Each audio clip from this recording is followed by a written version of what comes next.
the Associate Vice President for Mission and Ministry, the Chair of the Smith Fellowship Selection Committee, and the Director of the Smith Fellowship Program. Thanks to the generosity of mostly members of the Board of Trustees of Providence College, this past summer we were able to send 11 students, rising juniors and seniors, around the world to various Catholic and Dominican destinations. One of them was for research, personal research. The other 10 were involved in service. On Tuesday evening, 3 of those students presented, and they were Julia Guaret, who had worked at a Dominican Sisters Maternity Clinic in Chimbote, Peru. And then we had Joseph Day, who's right here, and Jenna Donahue, who had gone to work with the Dominican Friars in Springs, which is outside Johannesburg, South Africa. Yesterday afternoon, we had, now the names are escaping me. Yesterday afternoon, we had Kate Jorgensen, who had done the study fellowship. She had gone to the Dominican Friars in Dublin, Ireland. She researched a 17th century Dominican poet, the famous Gerard Manley Hopkins of the late 19th century, a member of the Society of Jesus, and a living Dominican poet, Paul Murray, who's a native of Ireland, an Irish Dominican, and has been teaching for years at the Dominican University in Rome, the Angelicum. This evening, we're going to have Emily Labattaglia. Emily went to an orphanage run by the Dominican Sisters of St. Joseph outside of Manila in the Philippines. And then we're going to hear from Elizabeth Nako and Renee Altimari. They went to Sydney, Australia, and a couple other places in Australia, working with the Dominican Sisters of Eastern Australia and the Solomon Islands. We had 2 students who also went to Sydney, but then went on to work for 3 weeks in the Solomon Islands. Alex Rawson and, I should always write these things out. Alex Rawson and Carrie O'Donoghue. They will be making a presentation a week from Saturday as part of St. Dominic weekend. An 11th fellow was Maggie Schmidt. She went and worked with the Dominican Sisters of Tucumán in Tucumán, Argentina. But this semester, she's studying in Florence, Italy, and obviously she won't be here this autumn to make a presentation, although she had a wonderful experience. All of our Smith Fellows have blogs up on the Smith Fellowship webpage. You go to providence.edu, click on Catholic and Dominican, go down the landing page and click on the Smith Fellowship program. Their blogs are there, as are the blogs of all but 3 of the 32 previous Smith Fellows over 5 previous summers. And soon, once these videos are properly mounted, there will be links to those too. I'm very proud of all of our 11 Smith Fellows, plus the 32 who went before. They really worked hard preparing for their fellowships, researching them, working with their hosts over the internet in preparation and really digging in when they got there. This is what we call payback. We make these trips possible, but when they come back to Providence College, they need to make a presentation. And so they're all 3 a little nervous. I told them to breathe deeply, smile, and tell us about their experiences from their hearts. And so I hope that you will enjoy what they're going to be sharing with us this evening. So Emily, it's all yours.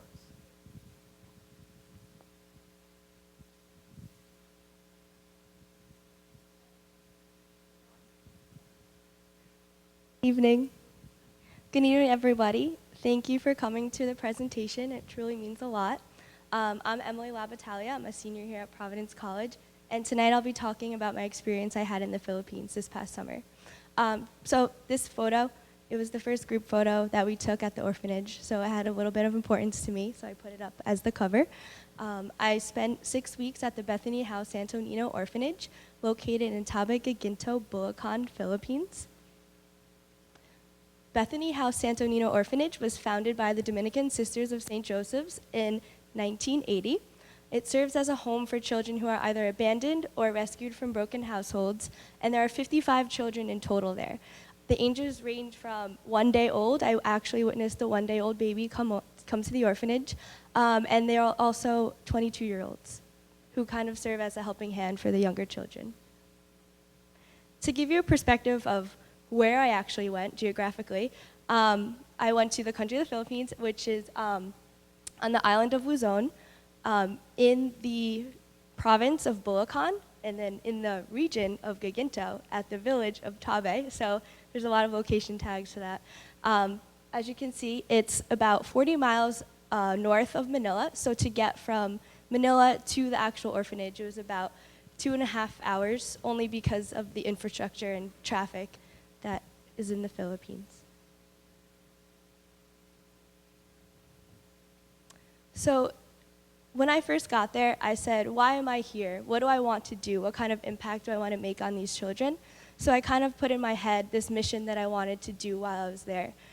So to bullet point it, my first overall most important thing was to shower the children of Bethany with endless love and support.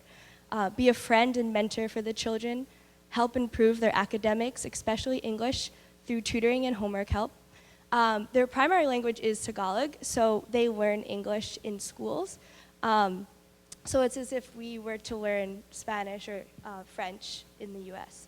So they do need help with tutoring in that aspect. Establish a friendship with the Dominican Sisters of St. Joseph, which I certainly do. I talk to Sister Annalyn quite frequently, and to always serve as an extra hand wherever needed.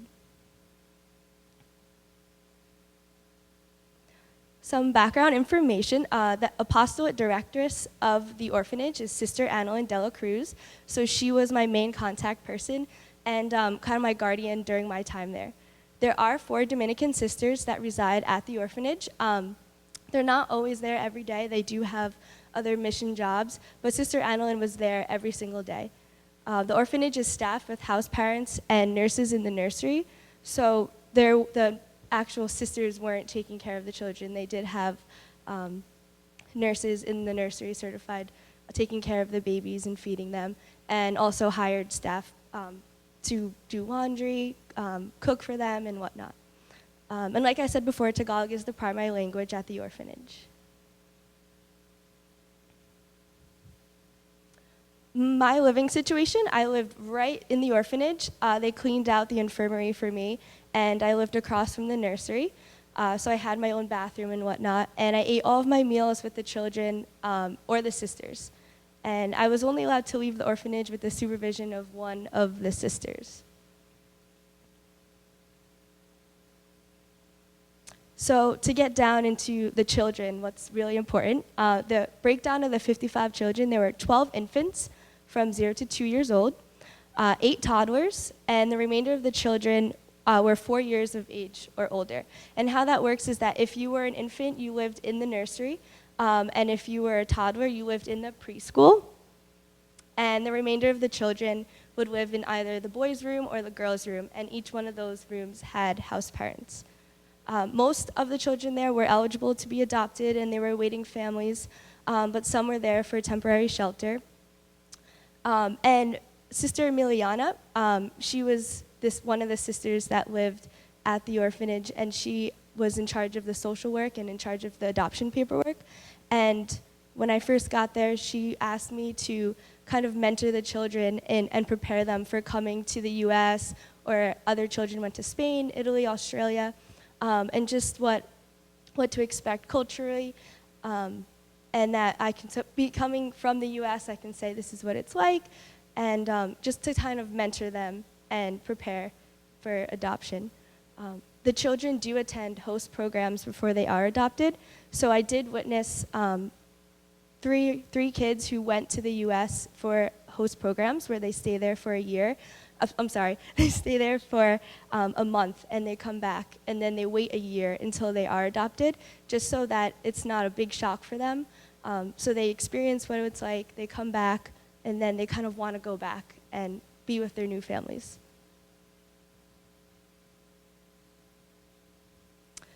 The school year started in June, the beginning of June. So when I arrived there June 1st, they were just starting school. So I actually helped buy school supplies, decorate their folders and whatnot, so that was fun.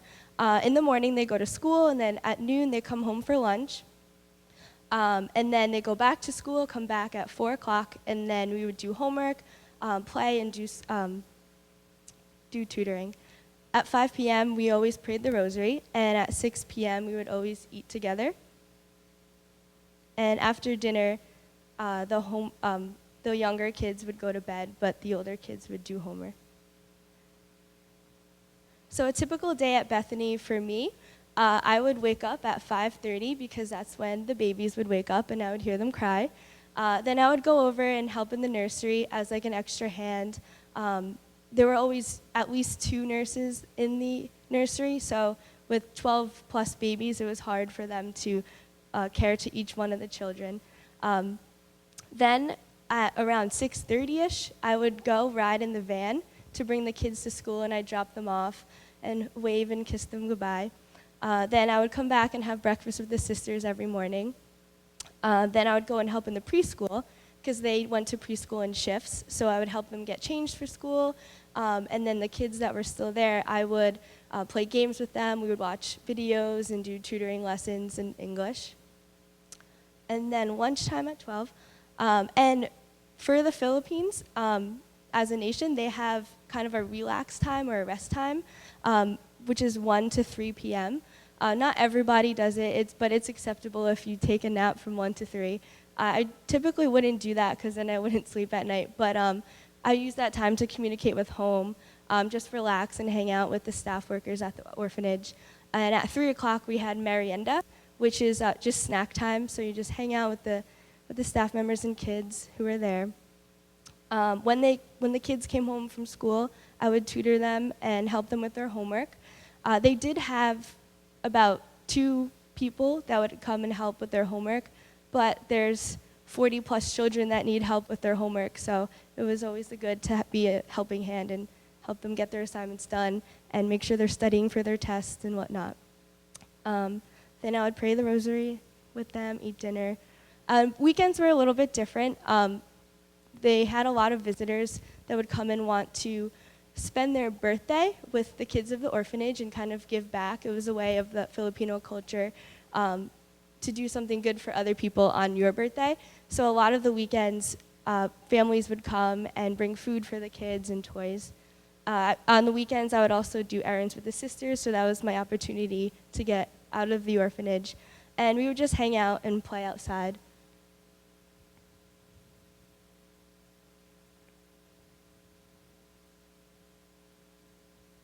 So at the end of the trip, before I went home, the sisters wanted to treat me and thank me, so they brought me to Baguio City. So I did get to do 1 day of traveling outside of the Philippines. Sorry, not outside of the orphanage in the Philippines.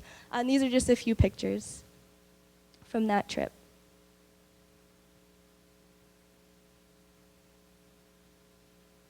So to put it in concise words, what Prospective Smith Fellows could really serve Bethany House Orphanage with is love, care, and attention. These kids, they just want someone to come to, someone to give a hug to. A lot of the people who are at the orphanage during the day, they're trained not to kind of become close with any one child just because that's their job.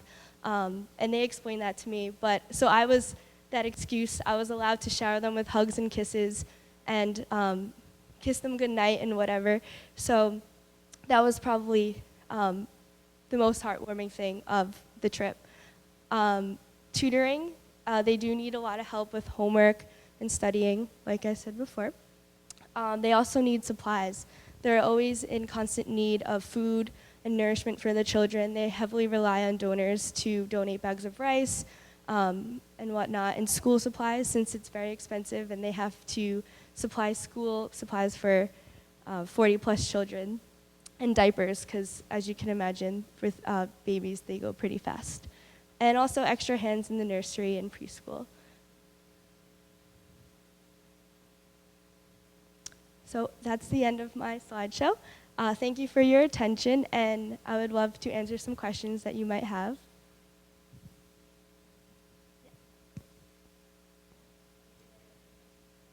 They are ahead 12 hours. Yeah.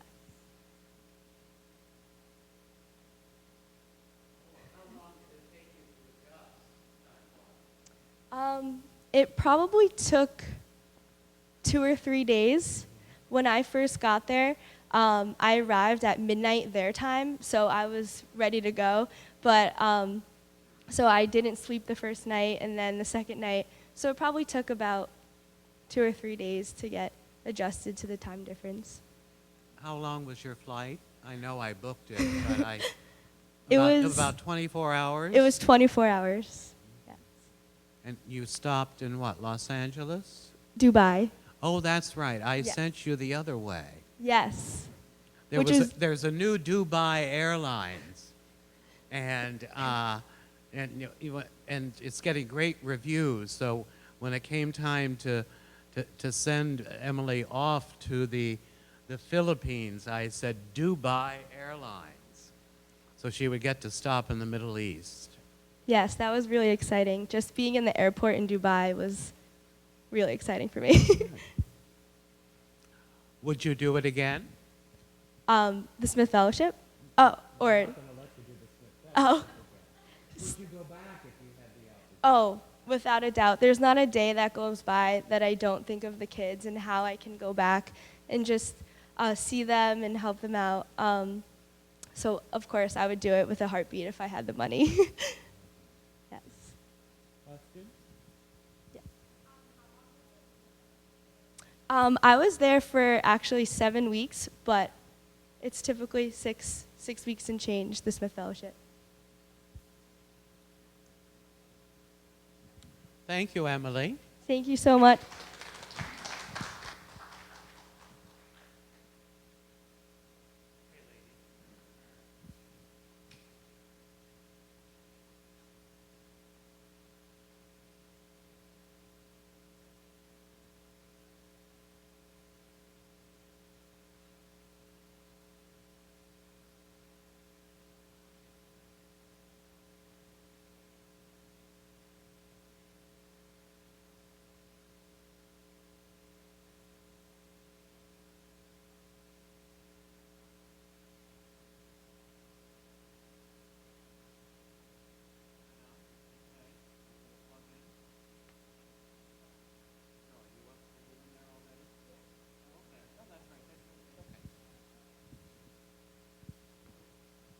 Get this up on the screen.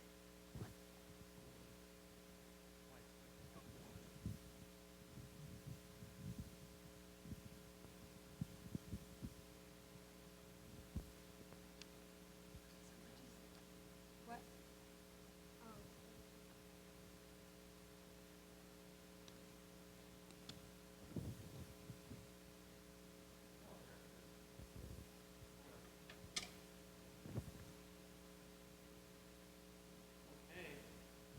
I have Elizabeth Nako on your left, and we have Renee Altimari. They were traveling companions, as I called them, down under fellows, and they're now going to tell us about their 6 weeks or so down under.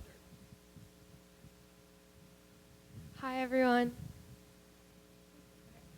I'm Renee Altimari. I'm a senior studying health policy and management and global studies. And I'm Elizabeth. I'm also a senior history major from Natick, Massachusetts.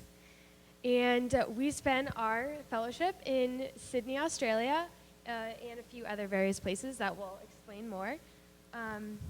First, we'll speak why we chose our fellowship to Australia. So I did not choose to go abroad my junior year, and I knew I wanted to do some type of abroad experience during the summer. So I looked into the fellowship a year ago, actually, and it combined my love of service as well, so I thought the two were a good mix. And after looking through all the blogs of fellows from the past couple of summers, I really enjoyed reading Kate Mulvihill's and Emily Coors, who did the same fellowship that we did to Australia. So I started talking to Emily through the whole application round. She was very helpful. And I was studying abroad at the time of the application, and I was really excited about traveling at that time. So I was looking into the fellowship, and I've done past service trips, and I really enjoyed them as well. So similar to Elizabeth, I could combine my traveling and service and go to Australia. And the blogs that I read mentioned St. Lucy's for disabled children, a school for disabled children, and that was something that I was really excited to do if I was to be picked. And the important thing to know about Australia, too, is even though it is a well-developed country like the U.S., it does not mean that there's no service work to be done there, which we found was good.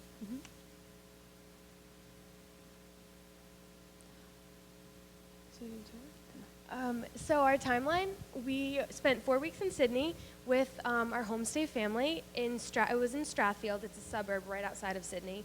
Then we went 1 week north to Newcastle, 1 week to Canberra, which is 2 hours south, and then we did a little excursion to Cairns, which is where the Great Barrier Reef is.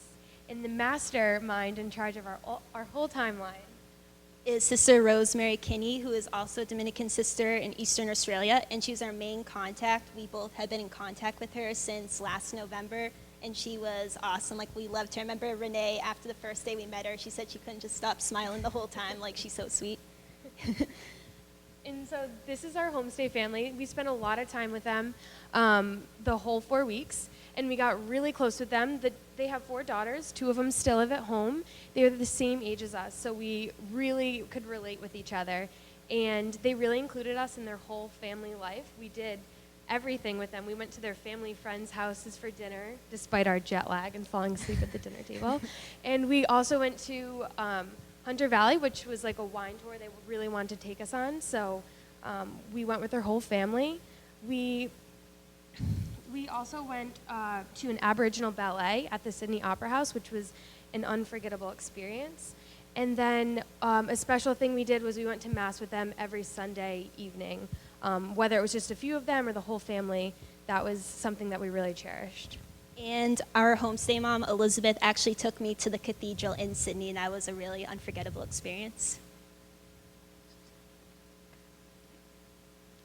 So when we were talking to Sister Rosemary, we kind of decided what we wanted to do in Sydney for the first 3 weeks while we were there, and I decided to work at Santa Sabina, which is a co-ed kindy, which they call kindergarten there, through 4th grade, and 5th grade through 12th grade is all-girls school. And it is a Catholic private school that is run by the Dominicans. It's a very beautiful campus. We both got a tour of the campus our second day there. And as you see, you can see the Dominican shield that was all over campus, and also the school motto, Veritas, which is, we see a lot all over PC too, so it's very Dominican affiliated. And this is the plot of St. Dom's. Usually no one is allowed on this plot except for St. Dom's Day in July, but since we were special guests, we got to go on and get a picture to add to the wall with all the other PC fellows who are on the wall there too. And my time at Santa, I shadowed classes there, which range from the kindergarten. So I helped Jane Sulis, who was one of our other prime contact people there, and I worked with the kindergartners there at Del Monte. And I also worked at the high school, the secondary school, where I served as a teacher's aide. I typically went to religious ed classes and also history classes, being a history major. And at the beginning of each class, I would introduce myself to the girls, tell them about my fellowship, why I was there, and then I would go around when they would do group work and kind of help them with anything they needed help with, or also answer any questions about America, which we both got a lot of questions while we were there about.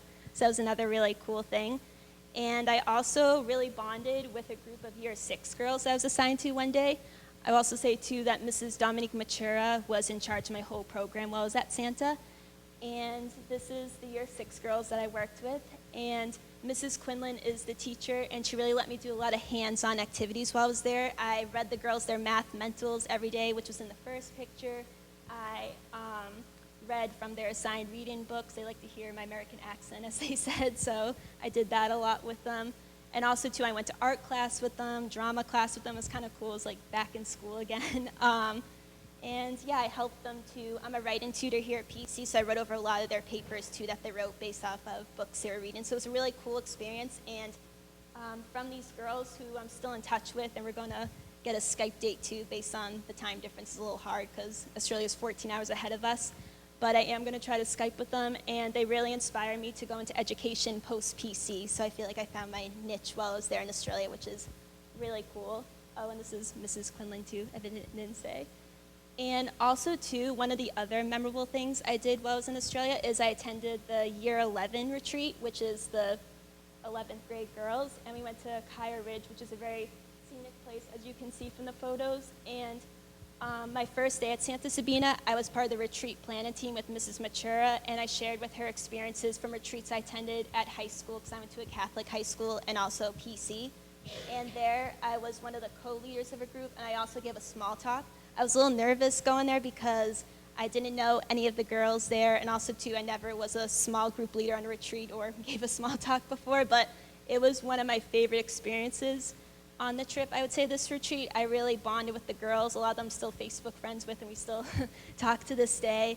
And we had to write affirmations for each other, and I actually brought my notebook with me to school of all the nice things. They said it was very touching, and the theme of the retreat was Be Still and Know I'm God from Psalms, and I think it was perfect for me being a senior and constantly thinking about the future, not know what I'm supposed to do next, and also too, we're guilty of always checking our phones, and when I was on the retreat, I did not have Wi-Fi, so I could really find myself and get to know all the people there, so that was one of my favorite experiences.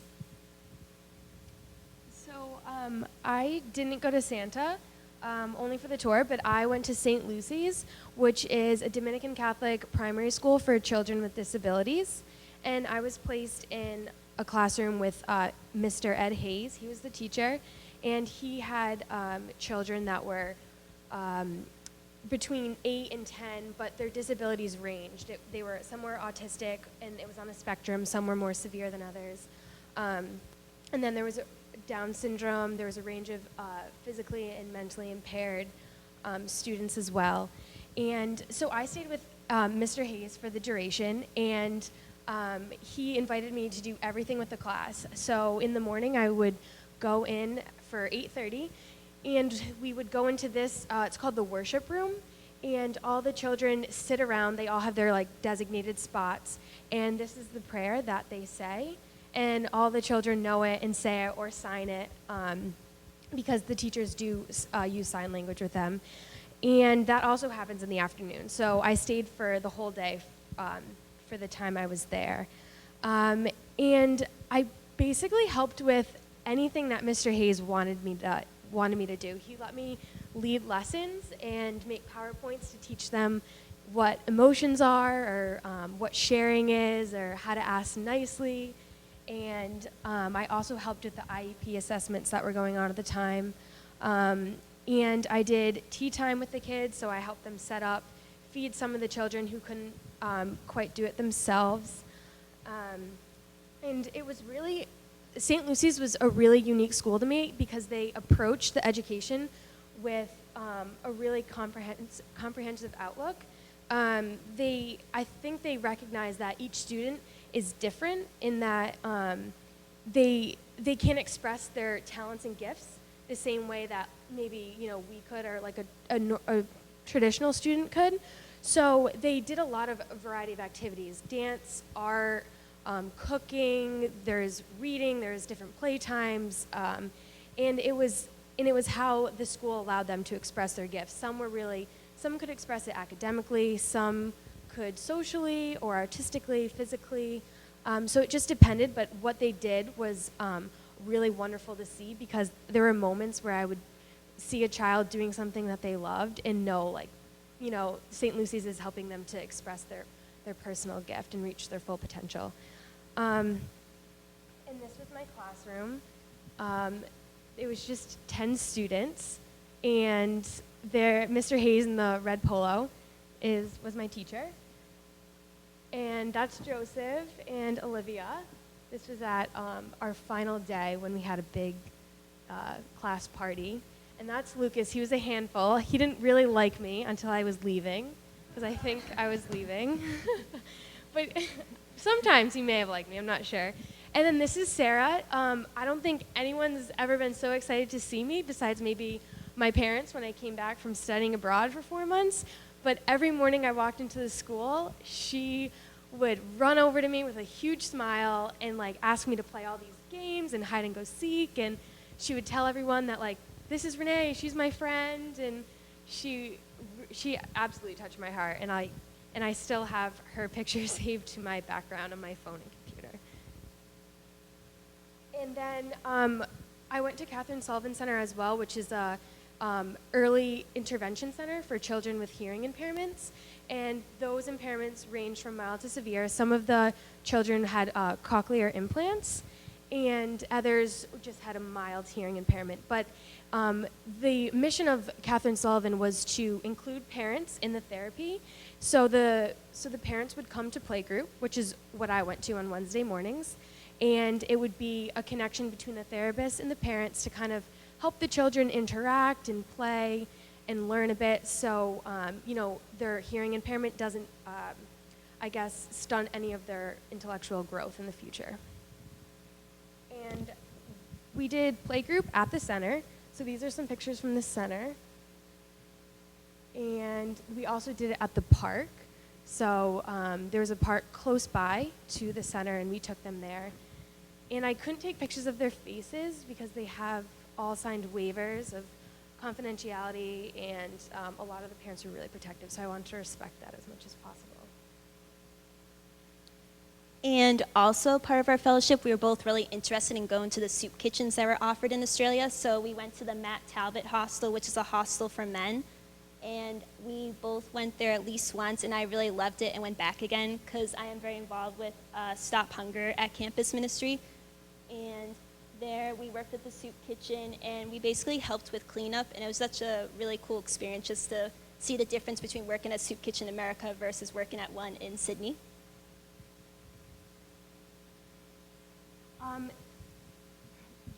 This was the truck that we used for night patrol. It was a really cool thing that they had at St. Vincent de Paul.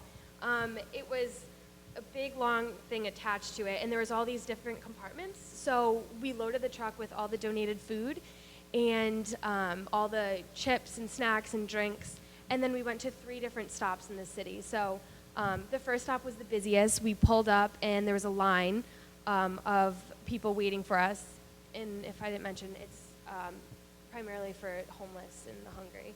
So they would line up and pick what they wanted. They could have as much as they wanted.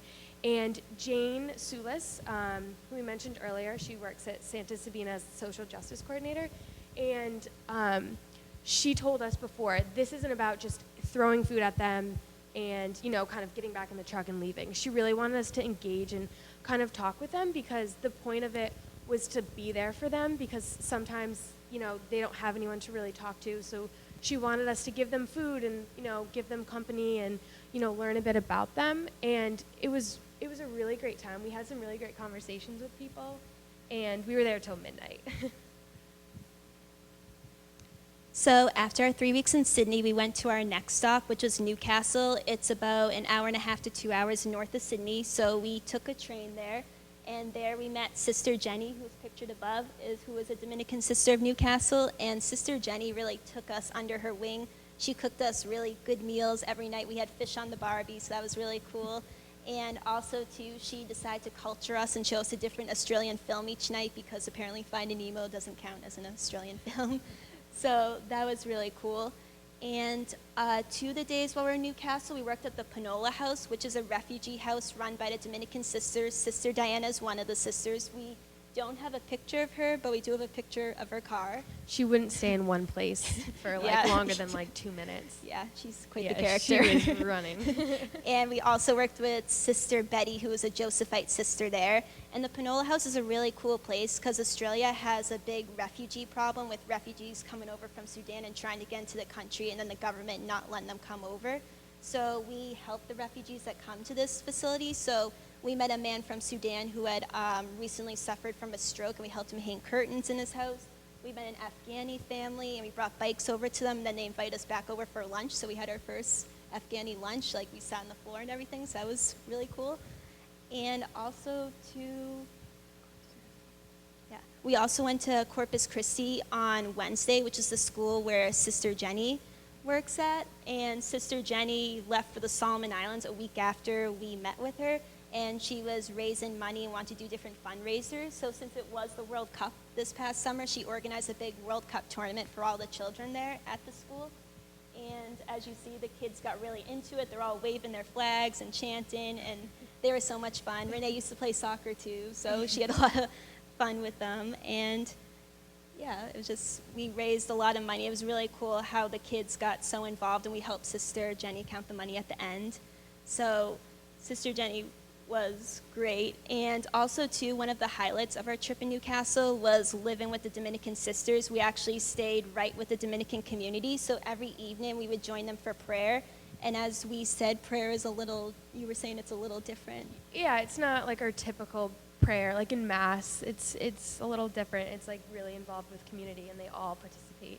So that was something that I don't really think I've ever experienced, and it was really great. They taught us how to do it, though, so we got more familiar with it as the week went on. Yeah, so that was one of the highlights. And also, too, on Thursday, they have a community dinner with all the nuns in the community together. So it's basically hanging out with all our grandmothers. They're so nice, so much fun. They did us really good We were their grandchildren. desserts. Yes.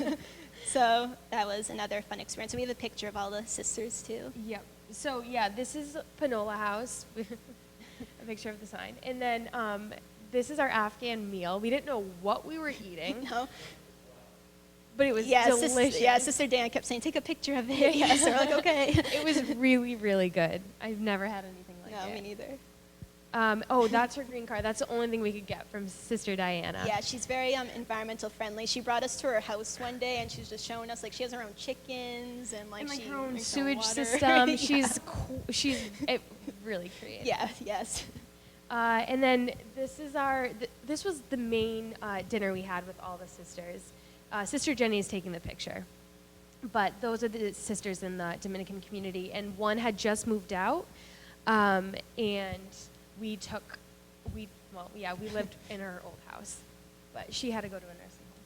And this is us with Sister Jenny on our last full day in Newcastle. She took us whale watching, and I'd never been whale watching before, so that was pretty cool. We did see whales, didn't get a lot of pictures. It was more of the water. I got the picture for the tails, The but tail, it's still yeah. like another really cool experience. Yeah.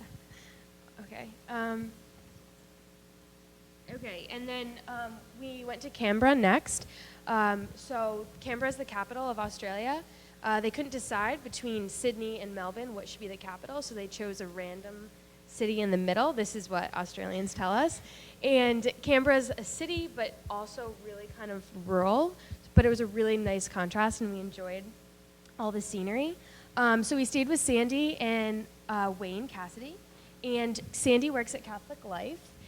And so we spent a lot of time at Catholic Life, particularly with Josh, one of the youth ministry leaders. But the first night, Sandy and Wade brought us to Guinness and God, which was presented by Patrick Langtrell. And he actually was one of the founders of our Theology on Tap event that happens here at PC. So that was really cool to listen to him in a different country, in a different context. We also spent some time at the Australian Catholic University, the Canberra campus, and we talked with the dean, Professor Patrick McArdle, and he's visited PC before, and he was talking to us about how impressed he was with PC campus life and the students and all the different groups on campus. And he was proposing kind of an idea of starting a fellowship that goes not just from PC to Australia, but maybe ACU over to PC. So he's thinking through that idea, and we were encouraging him because we think that would be a great idea. And I know that past fellows would be more than willing to help anyone, any implementation of that. And we did some necessary sightseeing, especially on July 4th. We went to the embassy, but we weren't allowed in. No. And then the other main event that we did that was really great was Pasta and Prayer with the Marist youth group. Oh, this is the youth group. And Kate Mulvihill last year, who was a fellow who went here, she had a really great connection with them because she went to a Marist high school, and this was actually an all-boys Marist Catholic high school. So they were set up, it was kind of through Catholic life. And we discussed with them like what it means to be a Dominican Catholic and university life, and they kind of told us back like what Marist Catholic life is like and kind of more about their high school. And it was a really nice discussion. We had a great time with them.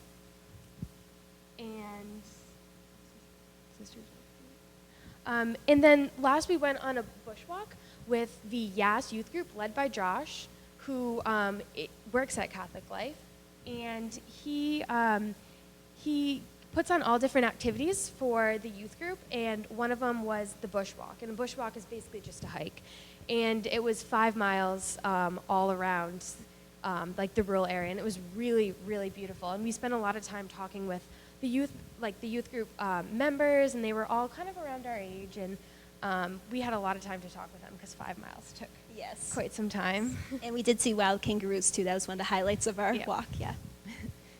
This is Sister Joe Brady, and we spent a little time just meeting her and talking with her because she visited Providence last week. She came to Providence.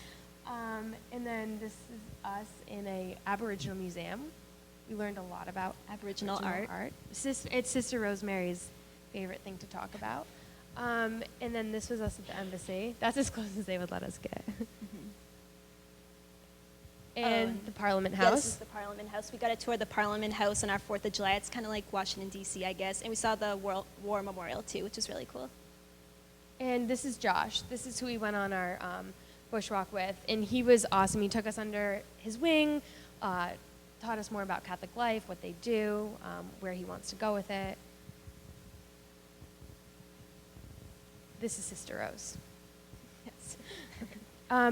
So basically we wanted to kind of give like a reflection on what we came back with and what we thought about it, because sometimes it's hard when you're in the moment to really like reflect and think back.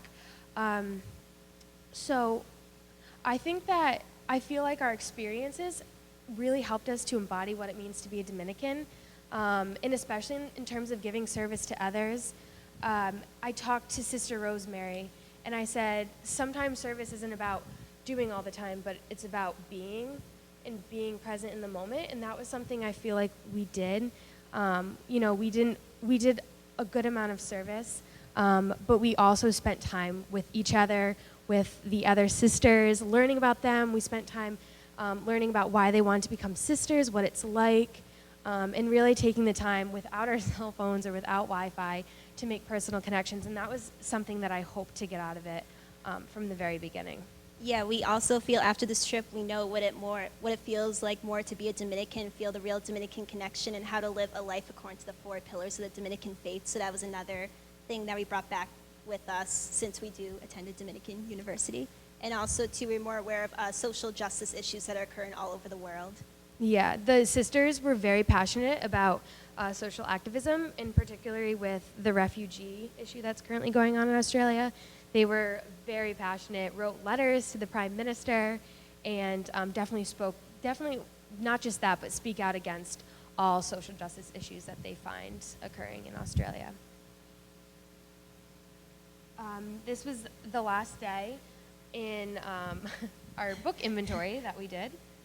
And this was Cairns. We went on a 4-day excursion, and to Cairns. So our first day, we took a quicksilver tour out to the Great Barrier Reef, and it was an awesome experience. The boat ride was a little rocky out there, but we think no other snorkeling or scuba diving adventure will ever compare to what we witnessed at the Great Barrier Reef.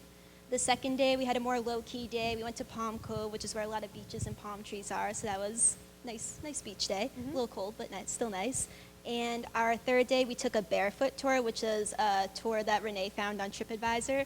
That was really cool. So we saw a lot of natural waterfalls like this one in the picture, and also, too, we went and walked through rainforest as well. And that's us with fish.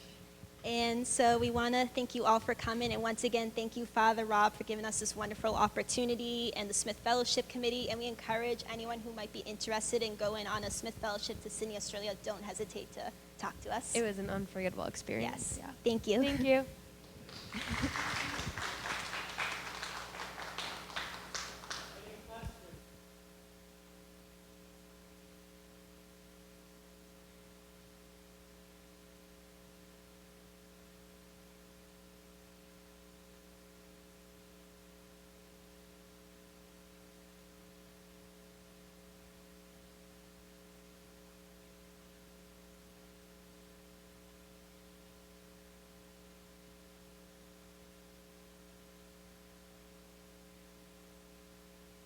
and Elizabeth for their wonderful presentation.